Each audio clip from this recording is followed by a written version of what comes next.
amplia y diversa que existe en la esfera multilateral.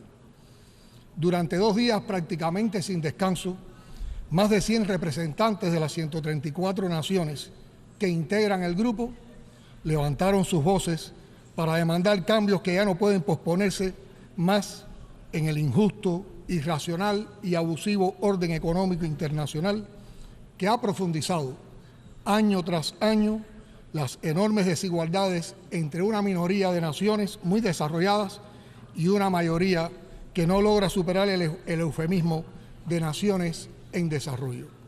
Peor aún, como reconoció el secretario general de Naciones Unidas en la cumbre de La Habana, el G77 se fundó hace 6 décadas para remediar siglos de injusticia y abandono, y en el convulso mundo actual se ven enredados en una maraña de crisis mundiales donde la pobreza va en aumento y el hambre es cada vez mayor.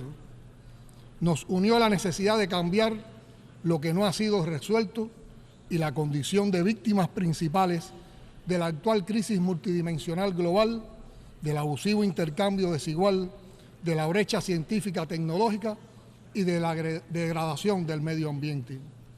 Pero también nos unen, desde hace más de medio siglo, el desafío ineludible y la determinación de transformar el orden internacional actual, que además de excluyente e irracional, es insostenible para el planeta e inviable para el bienestar de todos.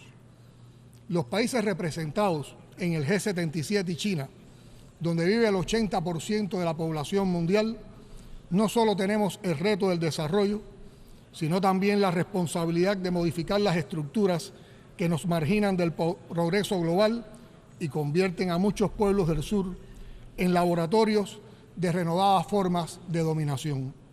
Urge un nuevo y más justo contrato global. Señor presidente, a solo 7 años del plazo fijado para el cumplimiento de la esperanzadora Agenda 2030, el panorama es desalentador. Esta augusta institución lo ha reconocido ya. Al ritmo actual no se alcanzará ninguno de los 17 objetivos de desarrollo sostenible y más de la mitad de las 169 metas acordadas serán incumplidas. En pleno siglo XXI, ofende a la condición humana que casi 800 millones de personas padezcan de hambre en un planeta que produce lo suficiente para alimentar a todos. O que en la era del conocimiento y el desarrollo acelerado de las tecnologías de la información y las comunicaciones, más de 760 millones de personas, 2/3 partes de ellas mujeres, no sepan leer ni escribir. Los esfuerzos de los países en desarrollo no bastan para implementar la Agenda 2030. Tienen que estar respaldados con acciones concretas de acceso a mercados, financiamientos en condiciones justas y preferenciales, transferencia de tecnologías y cooperación norte-sur. No estamos pidiendo limosnas ni rogando favores.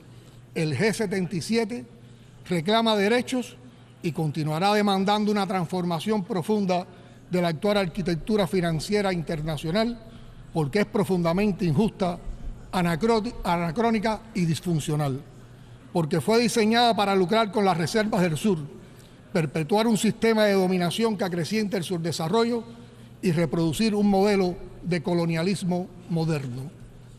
Necesitamos y demandamos instituciones financieras en las que nuestros países tengan real capacidad de decisión y acceso a la financiación. Urge una recapitulación de los bancos multilaterales de desarrollo para mejorar radicalmente sus condiciones de préstamo y satisfacer las necesidades financieras del sur. Los países de este grupo han debido destinar 379.000 millones de dólares de sus reservas para defender sus monedas en 2022, casi el doble de la cantidad de nuevos derechos especiales de giro que les asignó el Fondo Monetario Internacional. Es necesaria la racionalización, revisión y cambio del papel de las agencias de calificación crediticia. Resulta también imperativo establecer criterios que vayan más allá del Producto Interno Bruto para definir el acceso de los países en desarrollo a la financiación en condiciones favorables y a la cooperación técnica adecuada. mientras los países más ricos incumplen su compromiso de destinar al menos el 0,7% de su Producto Nacional Bruto a la ayuda oficial al desarrollo, las naciones del sur tienen que gastar hasta el 14% de sus ingresos para pagar intereses asociados a la deuda externa. La mayoría de las naciones del G77 se ven compulsadas a destinar más recursos al servicio de la deuda que a inversiones en salud o educación. ¿Qué desarrollo sostenible puede alcanzarse con ese dogal al cuello? El grupo reitera hoy su llamado a los acreedores públicos, multilaterales y privados para refinanciar la deuda a través de garantías de crédito, intereses más bajos y plazos de vencimiento más extensos. Insistimos en la instrumentación de un mecanismo multilateral de renegociación de deuda soberana con una participación efectiva de los países del sur que permita un tratamiento justo, balanceado y orientado hacia el desarrollo. Resulta perentorio rediseñar de una vez los instrumentos de deuda e incluir cláusulas de activación para proporcionar alivio y reestructuración tan pronto como un país se vea afectado por catástrofes naturales o choques macroeconómicos, problemas tan comunes en las naciones más vulnerables. Señor presidente, nadie sensato discute ya que el cambio climático amenaza la supervivencia de todos con efectos irreversibles. Tampoco es secreto que quienes menos influyen en la crisis climática son los que más padecen sus efectos, en particular los pequeños estados insulares en desarrollo, mientras los países industrializados, depredadores voraces de recursos y del medio ambiente, eluden su mayor responsabilidad e incumplen su compromiso bajo la Convención Marco de Cambio Climático y el Acuerdo de París. Por solo citar un ejemplo, resulta profundamente decepcionante que la meta de movilizar no menos de 100.000 millones de dólares al año y hasta 2020 como financiación climática nunca se haya cumplido. De cara a la 28 conferencia de Estados partes de la Convención Marco COP28, para los países del Grupo de 77 serán prioridades el ejercicio del balance global, la operacionalización del Fondo para Pérdidas y Daños, la definición del marco para el objetivo de adaptación y el establecimiento de una nueva meta de financiamiento climático con pleno apego al principio de responsabilidades comunes, pero diferenciadas. El G77 está convocando a una cumbre de líderes del sur a celebrarse el próximo 2 de diciembre en el contexto de la COP28 en Dubái. Esta iniciativa, inédita en el marco de una conferencia de las partes, será un espacio para articular las posiciones de nuestro grupo al más alto nivel en el contexto de las negociaciones climáticas. La COP28 demostrará así, más allá de los discursos, que hay una real voluntad política de las naciones desarrolladas para alcanzar los impostergables acuerdos que se requieren en esta materia si actúa de esa forma. Señor presidente, para el G77 es tarea prioritaria cambiar de una vez los paradigmas de la ciencia, la tecnología y la innovación que se limitan a los entornos y perspectivas del norte, privando a la comunidad científica internacional de un capital intelectual considerable. La exitosa cumbre en La Habana lanzó un llamado urgente a nuclear la ciencia, la tecnología y la innovación en torno a la irrenunciable meta del desarrollo sostenible. Allí decidimos retomar el trabajo del Consorcio de Ciencia, Tecnología e Innovación para el Sur, a fin de promover proyectos de investigación conjuntos y propiciar encadenamientos productivos que reduzcan la dependencia de los mercados del norte. Acordamos también promover la convocatoria para 2025 a una reunión de alto nivel de la Asamblea General de la Organización de Naciones Unidas sobre Ciencia, Tecnología e Innovación para el Desarrollo. Los 17 proyectos de cooperación que Cuba ha conformado en el marco de su presidencia del G77 contribuirán a canalizar las potencialidades de la cooperación sur-sur y triangular. Exhortamos a las naciones más ricas y a los organismos internacionales a participar en estas iniciativas. Cuba no cejará en sus esfuerzos para impulsar el potencial creativo, la influencia y el liderazgo del G77. Nuestro grupo tiene mucho que aportar al multilateralismo la estabilidad, la justicia y racionalidad que hoy requiere el mundo. Excelencias, a todos los problemas y desafíos que caracterizan la realidad de nuestras naciones y movilizan a los pueblos, se añaden las medidas coercitivas unilaterales, eufemísticamente llamadas sanciones, que se han convertido en práctica de estados poderosos que pretenden actuar como jueces universales para debilitar y destruir economías y aislar y someter a estados soberanos.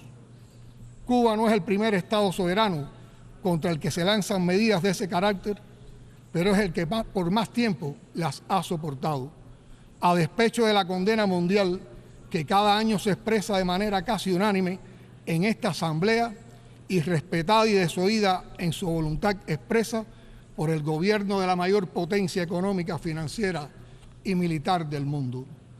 No fuimos los primeros y no somos los últimos.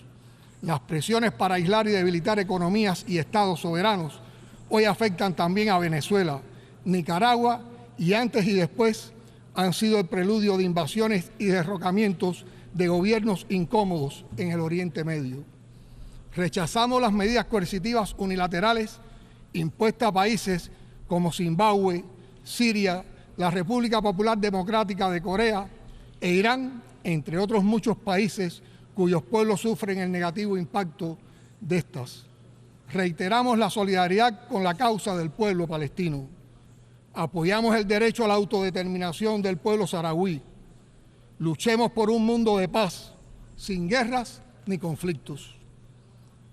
Hace 5 años hablé por primera vez desde este podio, donde antes estuvieron el histórico líder de la Revolución Cubana, el comandante en jefe Fidel Castro Ruz, y el general de ejército Raúl Castro Ruz, para exponer esas verdades y los ideales de paz y justicia de un pequeño archipiélago que ha resistido y resistirá a la altura de la dignidad, el valor y la inquebrantable firmeza de su pueblo y su historia. Pero no puedo pasar por esta tribuna mundial sin denunciar otra vez más que hace 60 años Cuba sufre un bloqueo económico asfixiante, concebido para deprimir sus ingresos y nivel de vida, padecer escasez continua de alimentos, medicinas y otros insumos básicos y coartar sus potencialidades de desarrollo. Esa es la naturaleza y esos son los objetivos de la política de coerción económica y máxima presión que aplica el gobierno de los Estados Unidos contra Cuba en violación del derecho internacional y la Carta de las Naciones Unidas.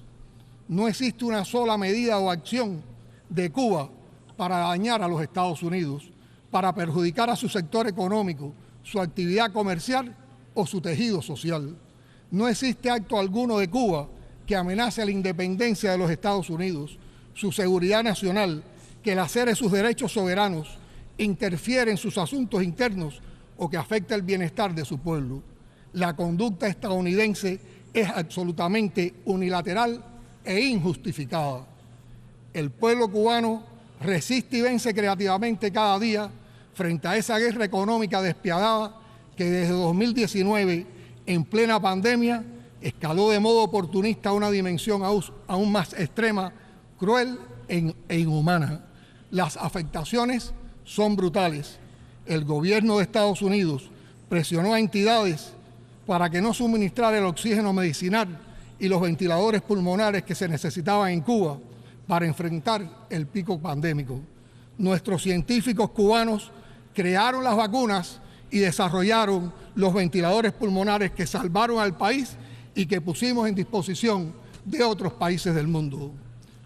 Con saña y precisión quirúrgica, en Washington y la Florida han calculado cómo infligir el mayor daño posible a las familias cubanas. Estados Unidos persigue y ha tratado de impedir los suministros de combustibles y lubricantes a nuestro país, acción que parecería impensable en tiempo de paz.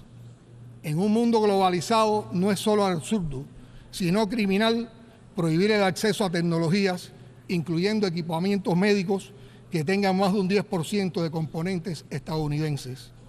Es vergonzosa su actuación contra la cooperación médica que presta Cuba en numerosas naciones. Llega a amenazar abiertamente a gobiernos soberanos por solicitar esa contribución y responder a las necesidades de salud pública de sus poblaciones. Estados Unidos priva a sus ciudadanos del derecho a viajar a Cuba, desafiando su propia Constitución. El recrudecimiento del bloqueo impacta en los altos flujos migratorios que se registran en nuestro país en los últimos años, lo que supone un costo doloroso para las familias cubanas y consecuencias demográficas y económicas adversas para la nación. El gobierno de los Estados Unidos miente y hace un enorme daño a los esfuerzos internacionales para combatir el terrorismo cuando acusa a Cuba, sin fundamento alguno, de ser un país patrocinador de ese flagelo.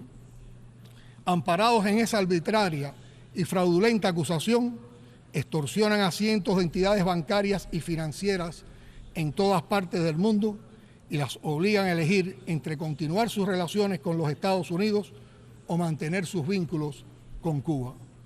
Nuestro país sufre un cerco real, una guerra económica extraterritorial cruel y silenciosa. Se acompaña de una poderosa maquinaria política de desestabilización con fondos millonarios aprobados por el Congreso de los Estados Unidos con el fin de capitalizar las carencias que provoca el bloqueo y socavar el orden constitucional del país y la tranquilidad ciudadana. A pesar de la hostilidad de su gobierno, continuaremos tendiendo puentes con el pueblo de los Estados Unidos, como hacemos con todos los pueblos del mundo. Fortaleceremos cada vez más los vínculos con la emigración cubana en cualquier rincón del planeta. Señor presidente, la promoción y protección de los derechos humanos es un ideal común que demanda un genuino espíritu de respeto y diálogo constructivo entre los estados. Lamentablemente, a 75 años de la adopción de la Declaración Universal de los Derechos Humanos, la realidad es muy diferente. Esta temática se ha convertido en un arma política de naciones poderosas que buscan someter a sus designios geopolíticos a naciones independientes, fundamentalmente del sur. Ningún país está exento de retos, como ninguno tiene autoridad para considerarse un paradigma en materia de derechos humanos y estigmatizar a otros modelos, culturas o estados soberanos. Defendemos el diálogo y la cooperación como vías efectivas para la promoción y protección de los derechos humanos, sin politización ni selectividad, sin la aplicación de dobles raseros, condicionamientos ni presiones. En ese espíritu, Cuba ha presentado su candidatura al Consejo de Derechos Humanos para el periodo 2024-2026 en las elecciones que tendrán lugar el próximo 10 de octubre. Agradecemos de antemano la confianza de los países que ya nos han otorgado su valioso apoyo.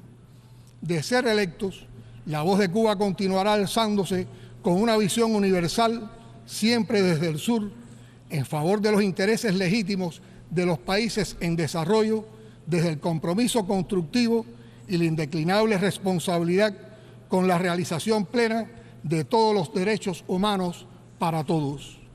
Cuba seguirá fortaleciendo su democracia y su modelo socialista, que aún asediado ha demostrado cuánto puede hacer un país en desarrollo de pequeñas dimensiones y con escasa riqueza natural. Continuaremos nuestro proceso transformador en la búsqueda de salidas al cerco que nos impone el imperialismo estadounidense y de vías para lograr la prosperidad con justicia social que merece nuestro pueblo. En ese empeño no renunciaremos nunca al derecho a defendernos. Señor presidente, distinguidos jefes de delegación y otros representantes, concluyo extendiendo una invitación a todos a trabajar por superar las diferencias y enfrentar juntos los retos comunes con sentido de urgencia. Para ello, las Naciones Unidas y esta Asamblea General, incluso con sus limitaciones, son el instrumento más poderoso de que disponemos. Cuenten siempre con Cuba para defender el multilateralismo y promover juntos la paz y el desarrollo sostenible para todos. Siempre será un honor pelear por la justicia, compartiendo las dificultades y los desafíos con los pueblos del sur, dispuestos a cambiar la historia. Y venceremos. Muchas gracias.